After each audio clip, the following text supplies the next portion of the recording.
মসজিদের কাজ তো অনেকই বাকি। আচ্ছা, আজকে কমিটির কাছে বলবো যে অনেক টাকার প্রয়োজন। আসসালামু আলাইকুম। ওয়ালাইকুম সালাম। আরমান সাহেব, আপনি তো এই এলাকার প্রভাবশালী ব্যক্তি।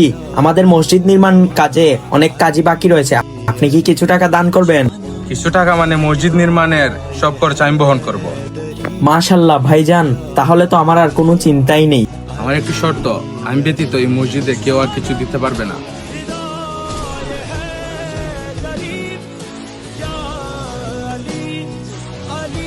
আসসালামু আলাইকুম ইমাম সাহেব। ওয়ালাইকুম আসসালাম, কিছু বলবা? জি ইমাম সাহেব, আপনার কাছে একটা জিনিস বোঝার জন্য আসছিলাম। ইমাম সাহেব, আমার সামর্থ্য অনুযায়ী যদি আল্লাহর রাস্তায় কিছু দান করি, তাহলে আমার দান কি কবুল হবে? হ্যাঁ অবশ্যই, কেন, কি হয়েছে?